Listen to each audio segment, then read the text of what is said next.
अं, कपडे.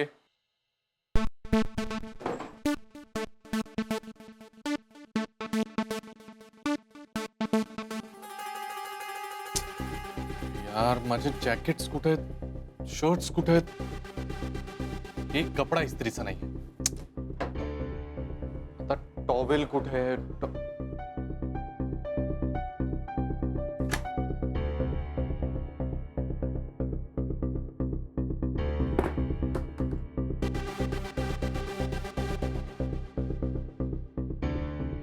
गच्च ओला. या आता ही कामं मलाच करावी लागणार. चला पूर्णात सुभेदार, कपडे वाळत टाका.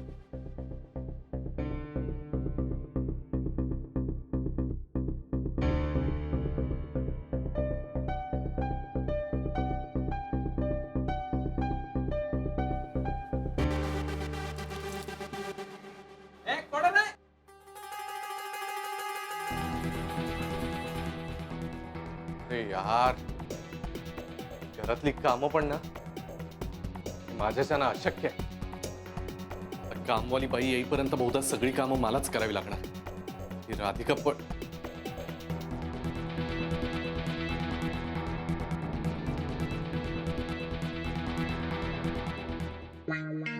You're looking gorgeous. यारीला फोन करते.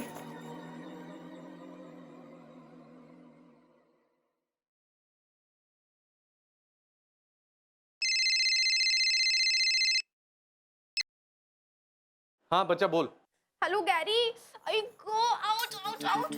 एक मिनिट बच्चा, काय काय झालंय? जरा शांत हो. काय झालं? अरे सकाळी ना कोणीतरी ते फटाका लावला होता आणि त्यांनी काय झालं माहितीये? अरे माझा हात भाजलाय खूप जोरात, खूप भाजला. आई गो. एक मिनिट काम लावून त्याला काहीतरी मलम लाव ना, किंवा थंड पाण्याखाली हात धर. नाही तर थांब, मी आलो तिथे. अरे यार पण मी कसा येऊ? मला तुमच्या सोसायटीत येऊ देत नाहीत ना, परमिशनच नाहीये. तर गॅरी प्लीज ये, मला माहित नाही खूप दुखतंय. आई गो. आऊ आऊ आऊ.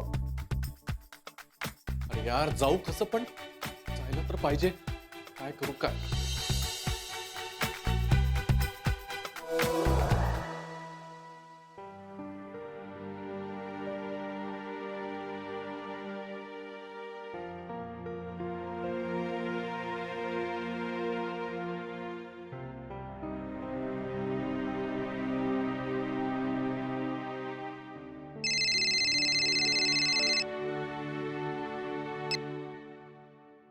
हॅलो.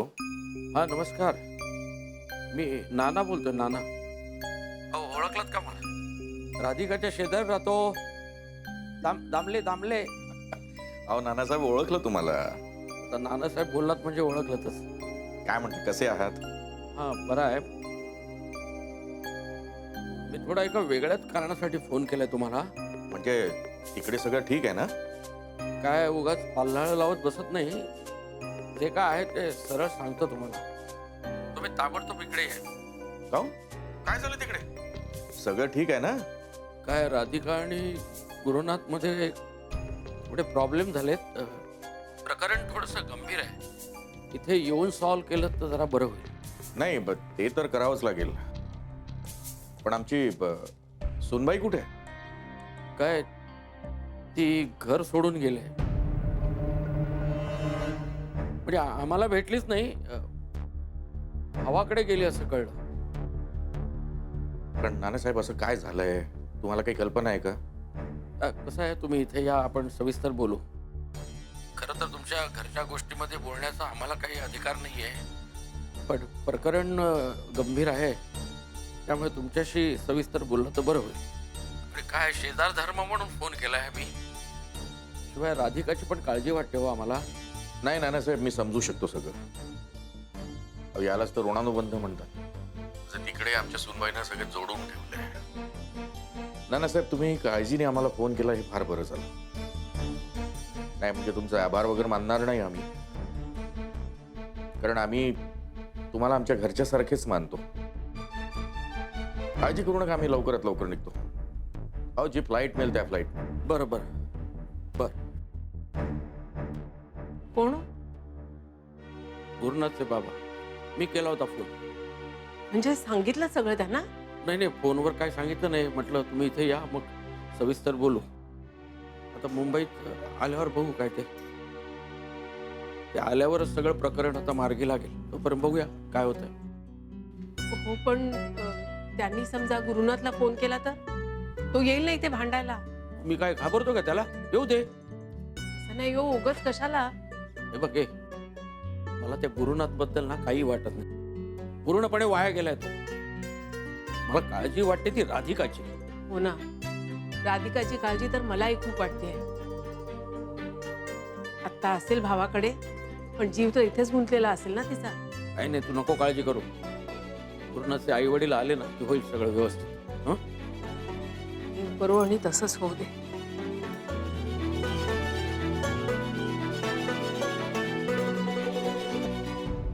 अगं खरं म्हणजे आम्हाला वाटलंच नव्हतं तू इकडे राहायलाच येशील म्हणून.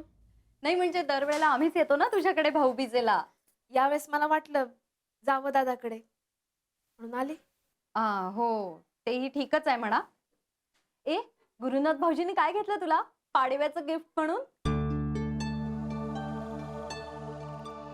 अगं साडी घेतली असेल ना एखादी, ती सुद्धा महागातली. दाखव ना बघू. अगं वहिनी, अगं आणली नाहीयेस का? विसरलीयस का? हो साडीच दिली मला. कमाल आहे बे राधिका तुझी. अगं दाखवायला तरी आणायचीस ना. नाहीतर आमच्याकडे बघ, आमच्याकडे तीच बजेट मधली साडी. अगं सुजय सुद्धा मागे लागला होता यांच्या ड्रेस घ्या म्हणून. मीच म्हंटल यांना दरवर्षी त्याची आत्या घेते की नाही त्याला ड्रेस, मग आपण कशाला आणायचा? बरोबर ना? काय ग आणलायस ना सुजयसाठी ड्रेस? नाही नाही म्हणजे असं काय करतेस राधिका? अगं तू दरवर्षी आणतेस ना आम्हाला गिफ्ट, आणि सुजयला ड्रेस सुद्धा आणतेस. म्हणून मीच यांना म्हंटल होतं आपण नको घ्यायला त्याला.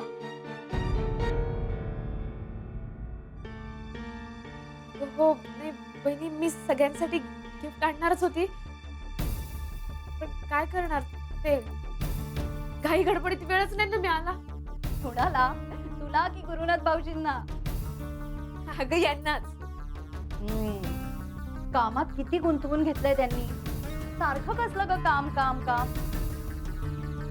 बरं राधिका मला एक सांग, आपण काम कशासाठी करतो? पैसे मिळवायला. पैसे कशासाठी मिळवतो? हाऊस मौज पुरवायला ना. आता हाऊसच पुरवायची नाही तर पैसे तरी कशाला मिळवायचे मग? बहिणी अगं हे असं सगळं सरळ सोट नसते ना. आता घेतलंय त्यांनी काम तर करावं लागणारच ना. म्हणून काय बायको मुलाला सुद्धा वेळ द्यायचा नाही का? हे जरा जास्तच होतंय हा. राधिका तू काही बोलत का नाहीस त्याला? हो अगं बहिणी मी बोलते त्यांना, पण खरं सांगू का, कधी कधी काही गोष्टी आपल्या हातात नसतात. परिस्थिती समोर झुकावं लागतेच. राधिका अगं दिवाळीचा शेवटचा दिवस आला आज. लोक महिनाभर आधी खरेदी करतात दिवाळीची, आणि तुझा अजून निर्णय सुद्धा झालेला नाहीये. अगं बहिणी त्यात काय एवढं. आपण जाऊया बाजारात आणि तुम्हाला सगळ्यांना काय हवं ते घेऊया. हो ते आहेच म्हणा.